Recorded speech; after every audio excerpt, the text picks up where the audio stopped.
والعاقبة للمتقين والصلاة والسلام على سيد الأنبياء والمرسلين سيدنا ونبينا ومولانا محمد وعلى آله وصحبه أجمعين. أما بعد، فقد قال الله تعالى في القرآن المجيد والفرقان الحميد: فأعوذ بالله من الشيطان الرجيم، بسم الله الرحمن الرحيم. إن الذين يبايعونك إنما يبايعون الله يد الله فوق أيديهم فمن نكث فإنما ينكث على نفسه ومن أوفى بما عاهد عليه الله فسيؤتيه أجرا عظيما. صدق الله مولانا العظيم وصدق رسوله النبي الأمين الكريم.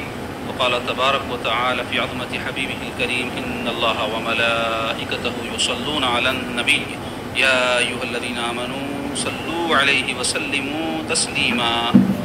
اللهم صل على سيدنا ومولانا محمد وعلى آله وصحبه وبارك وسلم.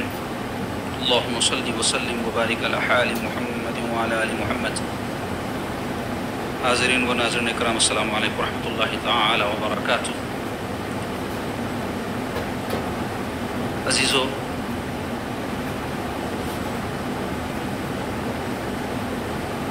اللہ تبارک و تعالیٰ نے ہم کو اپنے فضل سے انسان بنایا ہے، اور انسان اللہ تعالیٰ کی تمام مخلوقات میں اشرف مخلوق ہے، اس لیے انسان کو اشرف المخلوقات کہا جاتا ہے. اللہ تبارک و تعالیٰ نے انسان کو جہاں اشرف بنایا تو وہیں اس کو اللہ نے عقل سمجھ عطا فرمائی، جو دوسری مخلوقات میں اللہ نے اس درجے میں عقل اور سمجھ نہیں رکھی ہے جتنے انسان میں. اور عقل سمجھ دے کر اللہ نے اس کو شریعت عطا فرمائی، انبیاء کے ذریعے قانون عطا فرمایا تاکہ وہ ان قوانین یا اس شریعت کے مطابق اپنی زندگی گزارے، اور جو ایسا کرتا ہے وہ کامیاب ہو جاتا ہے. ہر انسان کے لیے ضروری ہے کہ وہ اپنی دنیا کی زندگی کی بات کی فکر کرے. تو دنیا کے بعد کی جو زندگی آخرت، اس کو ایمان والا مانتا ہے تو اس پر یہ ذمہ داری آتی ہے کہ وہ آخرت کو سنوارے. اس کے لیے ضروری ہے کہ اپنی دنیا کی زندگی میں اپنی اصلاح کرے، اپنے کو صحیح راستے پر رکھے. صحیح راستہ کیا ہے؟ اطاعت خدا و رسول. اللہ تبارک و تعالیٰ قرآن مجید میں فرما رہے ہیں: یا ایھا الذین آمنوا قوا انفسکم واہلیکم نارا. اے ایمان والو، تم اپنے کو اور اپنے گھر والوں کو جہنم کی آگ سے بچاؤ. تو جہنم کی آگ سے کون بچے گا؟ وہ بچے گا جو اللہ اس کے رسول کی بات مانے، اور وہ جہنم کی آگ میں جا پڑے گا جو اللہ اس کے رسول کی خلاف ورزی کرے گا. تو اس لیے ہمارے پاس علم کا سیکھنا لازمی قرار دیا گیا، کیونکہ اللہ تعالیٰ کی اطاعت، اس کے رسول کی اتباع اس وقت تک ہو ہی نہیں سکتی جب تک کہ بندہ علم نہ حاصل کرے، دین نہ سیکھے. اور دین جب تک نہیں سیکھے گا اس پر عمل کیسے کرے گا؟ تو جب تک عمل نہیں کرے گا جہنم سے نہیں بچ سکتا. تو یہ چیزیں ایک دوسرے سے جڑی ہوئی. اس لیے ہمارے دین میں ہمارے آقا علیہ الصلوۃ والسلام نے ہم کو بے انتہا طور پہ تاکید فرمائی ہے کہ ہم علم حاصل کریں. تو عزیزو، ہر انسان کے لیے ضروری ہے کہ وہ اپنی اصلاح کرے، اپنے آپ کو سدھارے، اپنے آپ کو سنوارے. اللہ تعالیٰ کا ارشاد ہے خاص طور پہ ایمان والوں کے لیے: یا ایھا الذین آمنوا، اے وہ لوگوں جو ایمان لائے ہو، اے مومنو، علیکم انفسکم، تم اپنی جانوں کی فکر کرو. تو اس کی تفسیر میں مفسرین نے لکھا ہے کہ اپنی جانوں کی فکر سے مراد یہ ہے کہ اپنے آپ کو سدھارو، کیونکہ دنیا میں جان کی فکر تو ہر مخلوق کر لیتی. کبھی ہم دیکھتے ہیں کہ مرغی کے بچوں کو بھی ہم مارنے گئے تو مرغی اچھل کے مارتی، یا اور کوئی مخلوق کو آپ چھیڑو انہیں اپنی جان کی حفاظت کر لیتے. انسان بھی کرتا ہے، کرنا بھی چاہیے. لیکن یہاں جو جانوں کی فکر کرنا مراد کیا ہے اس سے؟ تو مفسر نے لکھا ہے کہ آخرت کے بارے میں فکر کرو، ایسے کام کرو جو آخرت کو سنوارنے والے ہیں، ایسے کاموں سے بچو جو آخرت کو بگاڑنے والے ہیں. اور آگے ارشاد ہو رہا ہے: لا یضرکم من ضل اذا اهتدیتم. لا یضرکم، تم کو کوئی ضرر اور نقصان نہیں پہنچا سکتا من ضل جو گمراہ ہو گیا، اذا اهتدیتم جب تم ہدایت پر رہو گے، یعنی تم اگر ہدایت یافتہ ہو، تم اگر سیدھی راہ پہ چلنے والے ہو، تم کو اپنے اعتقاد پر اور تمہارے جو عقائد ہیں اس پر مضبوطی ہو، تو کون تم کو بھٹکا سکتا ہے؟ ہمیں اگر متزلزل ہو، ہمیں متشکک ہو، ہمیں شبہ میں مبتلا ہو، تو پھر کوئی بھی ہم کو چکر دے سکتا ہے۔ اس لیے بزرگوں نے کہا کہ اپنے ایمان پر پہلے ایمان لاؤ۔ کیا کہا؟ اپنے ایمان پر جو بات مانتے ہو نا، اللہ کو ایک مانتے ہو، رسول کو ایک مانتے ہو، حضور کو خاتم النبیین مانتے ہو، اولیاء اللہ کو مانتے ہو، فاتحہ درود کو مانتے ہو، تو پہلے یہ جو باتیں آپ کی اعتقاد کی ہے اس پر ایمان لے آؤ۔ ہم خود اگر اپنا ایمان سلامت نہیں رکھ سکے تو دوسرے سے کیا گلا، کیوں ہم کو بھٹکا دیا؟ اس واسطے اللہ تعالیٰ کیا فرما رہے؟ لا یضرکم، تم کو کوئی نقصان نہیں پہنچا سکتا، ضرر نہیں پہنچا سکتا۔ من ضل جو گمراہ قسم کا ہو، بھٹکا ہوا ہو، بدعقیدہ ہو، اذا اهتدیتم شرط کیا ہے کہ تم ہدایت پر قائم رہو۔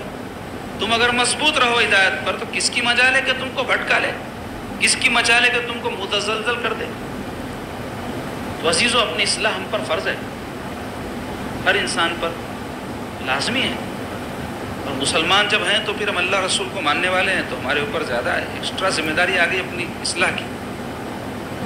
اسی طرح قرآن مجید میں اور ایک مقام پر اللہ تعالیٰ کیا فرما رہے ہیں؟ یا ایھا الذین آمنوا اتقوا اللہ، ایمان والو تقوی اختیار کرو، اللہ سے ڈرو، اس کی نافرمانیوں سے بچو۔ تقوی یعنی اس کی نامرضیات سے بچنا، جو کام نہیں کرنے کو کہا ہے ہرگز نہیں کرنا، تقوی ہے۔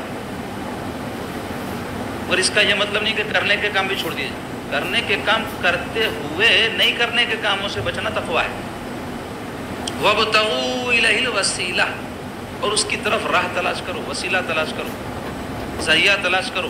وسیلہ ذریعے کو کہتے ہیں۔ تو ذریعہ کیا کیا ہے؟ شخصیات بھی ذریعہ ہیں، انبیاء ہیں، اولیاء ہیں، صالحین ہیں، مشائخ ہیں، یہ بھی ذریعہ ہیں۔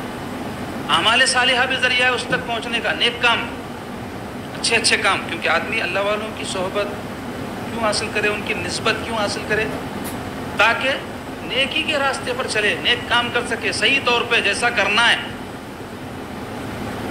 تو وابتغوا الیہ الوسیلہ وجاہدوا فی سبیلی، اور اس کی راہ میں کوشش کرو، جہاد کرو۔ جہاد جو ہے کافروں سے بھی ہوتا ہے، نفس سے بھی ہوتا ہے۔ مجاہدہ، جہد، کوشش زندگی کا حصہ ہے۔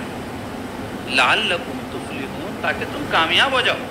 اس طرح اور بہت ساری قرآن مجید میں ایسی آیات ہیں جو ہم کو اس بات کی تاکید کرتی ہے کہ اپنی اصلاح کریں۔ تو اب بزرگوں نے لکھا ہے کہ اپنی اصلاح جو کرنا ہے انسان کو، اس کے 3 طریقے ہیں۔ ایک طریقہ تو یہ ہے کہ انسان خود اپنی اصلاح کر لے، کتابیں پڑھ لے، بعض نصیحت سن لے، اس پہ عمل کرے، اپنے آپ کو سدھارے، اپنے اندر کیا نقائص ہے، کیا عیوب ہیں، کیا غلطیاں ہیں، اس سے واقف ہو، اس کو چھوڑے۔ لیکن یہ کام بڑا مشکل ہے، اور یہ کام میں خطرہ یہ ہے کہ نفس اور شیطان انسان کو لگا ہوتا ہے۔ تو نفس کیا کرتا ہے؟ انسان کو اس کے عیوب کو بھی خوبیاں دکھاتا ہے، اس کے نقائص کو بھی اچھائیاں بتلاتا ہے۔ انسان کو جیسے اپنی پیٹھ نظر نہیں آتی، اپنے خود کے عیوب سے آگاہی اس کے لیے آسان نہیں ہے۔ تو اس واسطے یہ بھی ایک طریقہ ہے، لیکن بہت مؤثر نہیں ہے، زیادہ اثر انداز نہیں ہے۔ دوسرا ایک طریقہ یہ بیان کیا گیا ہے کہ اپنے دشمن کی رائے اپنے بارے میں کیا ہے اس کی خبر رکھے، کیونکہ جو دشمن ہوتا ہے وہ ہمیشہ آپ کے عیبوں کو گناتا ہے، خوبیوں کو نہیں۔ تو اس سے کیا ہوتا ہے کہ آپ کو پتہ چلا میرے دشمن نے میرے بارے میں یہ رائے رکھی ہے، تو غور کرنا کیا اس کی رائے درست ہے کیا؟ دشمن ہونے کی وجہ سے اس کو نظر انداز نہیں کرنا۔ سمجھدار آدمی کیا ہے کہ رائے جان کر، ہاں دشمن ہے، میں جو نہیں دیکھ سک رہا ہوں اپنے عیب انہیں دیکھ کے میرے کو بول رہا اپنی اصلاح کروں۔ یہ کام بھی مشکل ہے، کیونکہ دشمن کی بات ہم کو اچھی نہیں معلوم۔ ہم تو ایسے دوستوں کو پسند کرتے ہیں جو ہمارے عیوب کو بھی ہنر بتائے، جبکہ ایسا دوست نہیں ہے، دشمن ہے۔ دوست تو آپ کا وہ ہے جو آپ کو خطرے سے آگاہ کرے، غلطی سے آپ کے واقف کروائے، محبت سے اور ہمدردی کا جذبہ اس کے اندر ہو۔ تو ویسا شخص کی مثال کیسی ہے؟ آپ کے پیٹھ پر بچھو ہو، سانپ ہو، کیڑا ہو، جھٹک دے تو آپ شکریہ شکریہ بولتے نا اس کو۔ اگر آپ کا کوئی ایسا دوست ہو کہ لا کے گلے میں سانپ ڈالے، جیب میں بچھو ڈالے، اس کو آپ دوست مانیں گے؟ تو آج کے دوست ایسے ہی آپ کے عیوب پر لائک کرتے ہیں، آپ کے خود نمائی پر، آپ کی دکھاوے پر آپ کو واہ واہ کرتے ہیں، تو یہ دوست نہیں ہے، دشمن ہے۔ دوست وہ ہوتا ہے جو کہے کہ بھائی یہ سب دکھاوے کے کام نہیں کرنا میاں،